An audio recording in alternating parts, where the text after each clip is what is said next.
knowledge is everything. Yes, education alone may be able to bring comfort, good home, good car, good family, but only knowledge can bring fulfillment. Let me share a personal testimony to drive this point home. Prior to 2002, I had held seminars, workshops around internet at that time for 2 years, but I was not able to make success out of that business. And then I attempted to travel out of the country and it failed. So in this state of confusion, I summoned a meeting with myself. At that time, I was living with my uncle. So by midnight, when everyone had gone to bed, I sat at my table and I was having this deep conversation, deep monologue actually, with myself.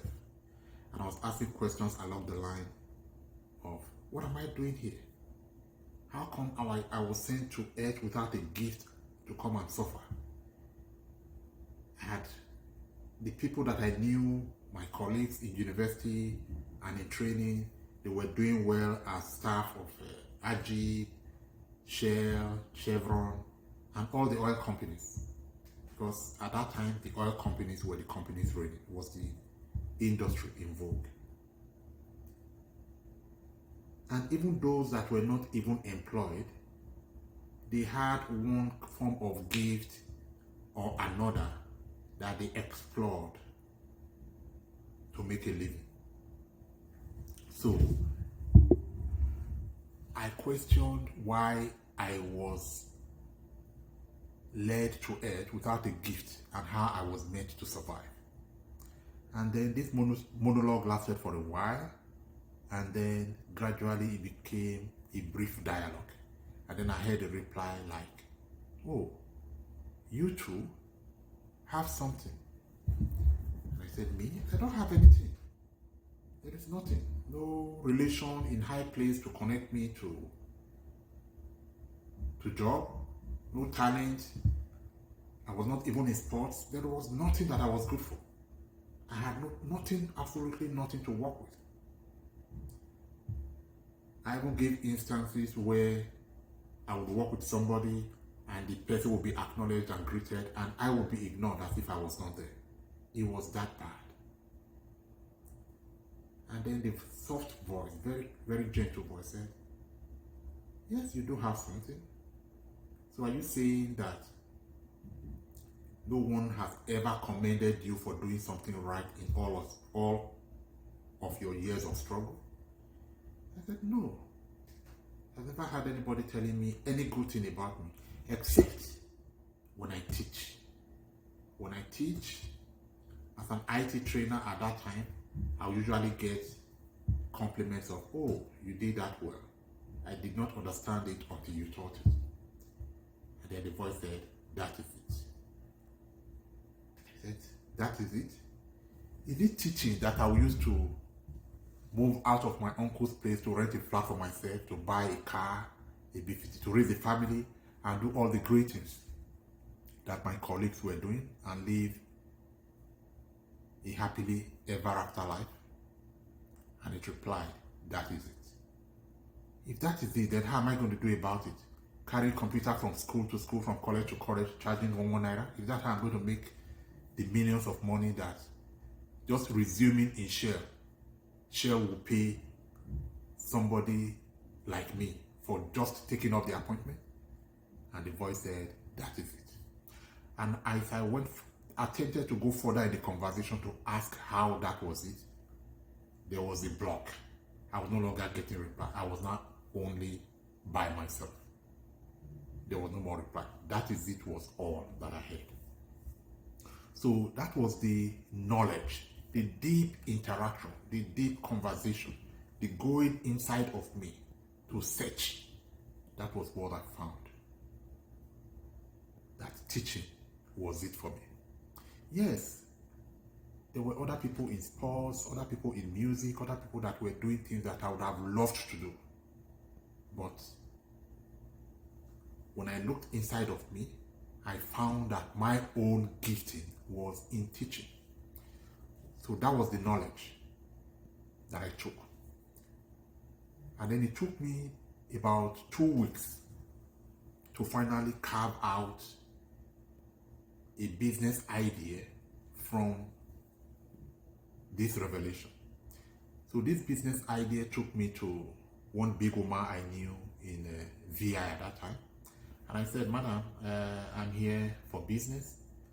Can I use your facility for 100,000 naira per month? That's what I'll pay you if you allow me to use your facility. So I had this conversation in December 2002, and I was planning to start this business by January 2003. Madam said, fine, no problem. Go to the accountant, pay the 100,000, and I'll allow you to use my facility. And then I said to Madam, actually, I do not have the money right now. If you let me use the facility, I'll pay the monthly rent of 100,000 naira within the first week of business. I said, okay, I'll allow that. And that was how I was allowed to use the facility. And I started the business there.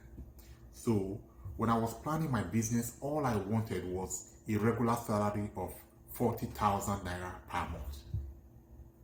As of 2002, 2003, that was enough to sustain a comfortable life. So I started this business based, and of course I made these efforts and went extra length based on knowledge. It was no longer, will this work, will this not work? I knew that because it was from within me, this is it. I did not need a third party. Of course, in the eye of the world and in the eye of the third party, this was foolish, because I was not even sure if it was going to be a failure like other seminars and workshops had been in the last 2 years. Anyway, so this is how knowledge drove me, propelled me. And in the first 1 month of training, I made over 300, almost 400,000 naira. And that was how I established myself in the training business. And the company grew to become a leading telecoms company in Nigeria up to 2010, 2011, by the day, TTC Mobile. So that is how knowledge can make a difference. However, from the viewpoint of energy, the goal of pursuing a vision is not to make money. The goal is to gain the experience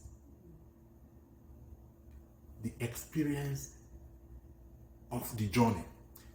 Money is the wealth of the material world, but the wealth of the energy world is not money, it's virtues. All right? So it is the experience gained in the journey that you generate virtue from, and this is the virtues that you save in the energy world, the spiritual world, so that by the time you die, by the time you dispose of the suit that you call body that you are wearing on earth, that is what the reward that you are going to meet in the world hereafter. All right? So your virtues are saved in the realm of the energy, and it becomes your worldly gain. It becomes the gain of your worldly sojourn.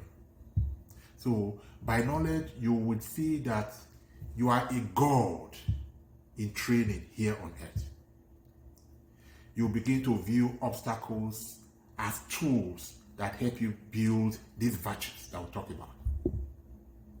And the reason you'll find that the reason it takes time to reach your goal is so that in the process, in the journey of achieving your goal, you have opportunity to build the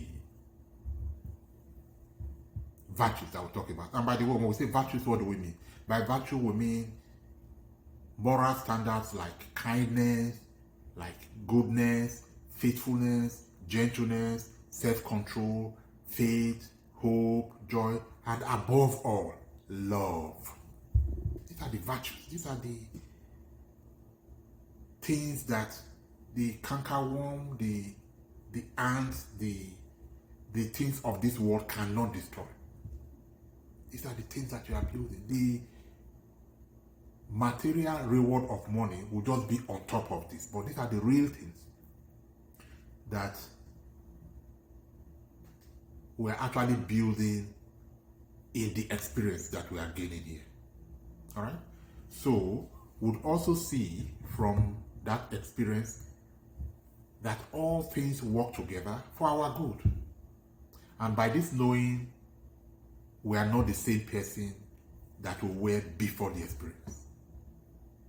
All right, so then what is the main step to coming into knowledge?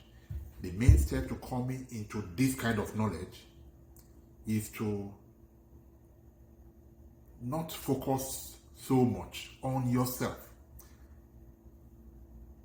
In other words, not to be selfish. Zoom out of yourself so that you can see the big picture, a bigger picture than just yourself. Zoom out. Zooming out of yourself will remove the focus from you, and then you begin to see the bigger picture. And then what is the way to do this practically? The way to do this practically is to start the practice of principles. And of course, the summary of all principles we already talked about is the golden rule. Start the practice of the golden rule. Whatsoever you hold that someone should do for you, that the universe should do for you, go out of your way, do that for your brother, do that for your parents, do that for somebody around you.